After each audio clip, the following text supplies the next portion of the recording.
सभा के प्रदेश अध्यक्ष हैं। मैं धन्यवाद आपका रोहित जी हमारे साथ कार्यक्रम में जुड़ने के लिए। वैसे इस फेज में आपके लिए ज़्यादा कुछ नहीं है, लेकिन आप क्या महसूस करते हैं कि एनडीए इस इलाके में किस तरह का परफॉर्मेंस दे रहा है? क्या अपनी 8 सीटें रिटेन कर पाएंगे या इस बार मुकाबला बहुत कड़ा मिल रहा है आप लोगों को? ब्रिजेश जी, हम गठबंधन में हैं। राष्ट्रीय लोकदल का संगठन मजबूत है और मुझे लगता है कि जो एक अपने आप को राष्ट्रीय पार्टी बताते हैं कांग्रेस, उनसे तो ज्यादा ही विधायक हैं हमारे और उनसे ज्यादा सांसद हैं हमारे। तो इसलिए ये कहना कि इस फेज में हमारे लिए कुछ नहीं है, मुझे लगता है ये कहीं ना कहीं हमारा अपमान है। ये आगरा हमारा सांसद रहे हैं, विधायक रहे हैं, हापुड़ हमारे सांसद विधायक रहे हैं, बदायूं रहे हैं, हाथरस रहे हैं, संभल रहे हैं, कहाँ पे हमारे लिए नहीं है? विजय जी निरंतर माननीय जयंत चौधरी जी इन सारी विधानसभा सीटों पे संघर्ष कर रहे हैं और भारतीय जनता पार्टी और राष्ट्रीय लोकदल का गठबंधन एनडीए के लिए वोट मांगने का काम कर रहा है। संघर्ष वहीं किससे पे कर रहे हैं? विपक्ष को हराने के लिए, क्योंकि 80 सीटें हमको जीतनी है। हमारा जो मोटिव है, हमारा जो संघर्ष है, मैं कई बार कह चुका हूं, आपके ही डिबेट में कह चुका हूं, हमारा संघर्ष 80 सीटें जीतने के लिए है। हम जीत चुके हैं चुनाव, हम ऑलरेडी जीत चुके हैं। हम इतिहास रचना चाहते हैं उत्तर प्रदेश के अंदर 80 सीटें जीत के।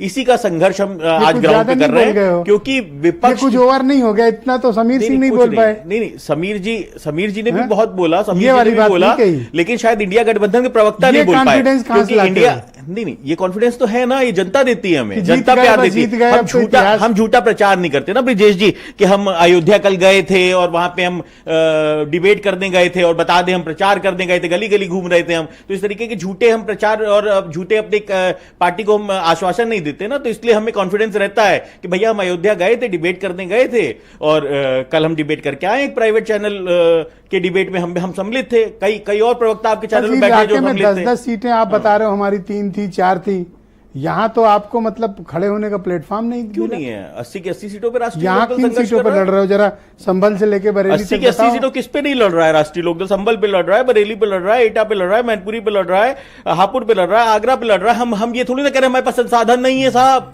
हमारे पास 8,000 करोड़ का प्लेन नहीं है भैया। 8,000 करोड़ का प्लेन तो प्रधानमंत्री के पास भी नहीं है।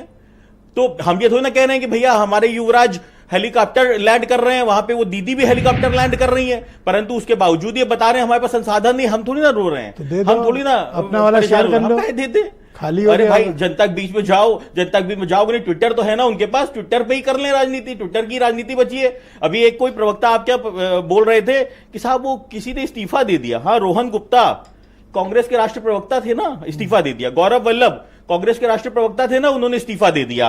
राधिका खेरे उन्होंने बड़े गंभीर आरोप, बड़े गंभीर आरोप लगाते हुए महिला उत्पीड़न के आरोप उन्होंने लगाए हैं अपनी ही पार्टी के नेताओं के ऊपर। इस तरीके के आरोप लगाते हुए राष्ट्रीय प्रवक्ता थी वो, ऑथराइज राष्ट्रीय प्रवक्ता, फर्जी प्रवक्ता नहीं थी वो, उन्होंने इस्तीफा दे दिया। तो स्थिति यह है कि यहां पे जो नेता अपने ही पार्टी को गुमराह करते हो उनको कोई कॉन्फिडेंस आएगा क्या?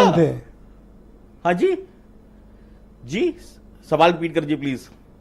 सवाल रिपीट करिए, पेस में था तो मैं सुन नहीं पाया आपका। रोहित जाखड़ कौन थे?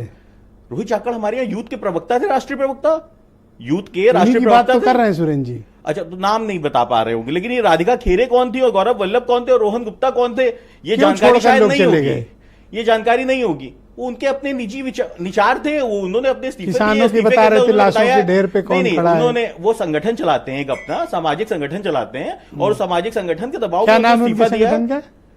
नहीं, मेरे को बहुत जानकारी नहीं है, क्योंकि राजनीतिक तौर पे वो यूथ के प्रवक्ता थे, तो इसलिए मैं बहुत ज्यादा मेरा संपर्क के साथ नहीं था। मेरे को जानकारी नहीं, मेरे को जानकारी नहीं, मैं कैसे बता सकता हूं? आप मेरी बात समझिए। और क्योंकि वो यूथ के प्रवक्ता थे, इसलिए मेरा बहुत ज्यादा उनके साथ संपर्क नहीं था। चरण के बाद तो कुछ है नहीं, अब तो आराम का वक्त है आप लोगों के। नहीं, क्यों आराम का वक्त है? हम निरंतर अरे तो क्या बस्ती गाजीपुर बुलाएंगे आपको? वहाँ क्या है? अरे यही तो भारतीय जनता पार्टी की खासियत है, यही एनडीए गठबंधन की खासियत है कि हम संघर्ष करते हैं। ब्रिजेश जी हम संघर्ष करते हैं, आप मेरी आवाज से आप मेरी थकान महसूस कर सकते हैं। हम संघर्ष कर रहे हैं और भारतीय जनता पार्टी थकान नहीं है, भारतीय जनता पार्टी और एनडीए संघर्ष करवा रहा है। कह दिया आप थके हुए हो? मैं तो बता रहा हूं आपको, मैं तो बता रहा हूं, नावेद सिको को मैं थका हुआ हूं। थैंक यू, बहुत शुक्रिया।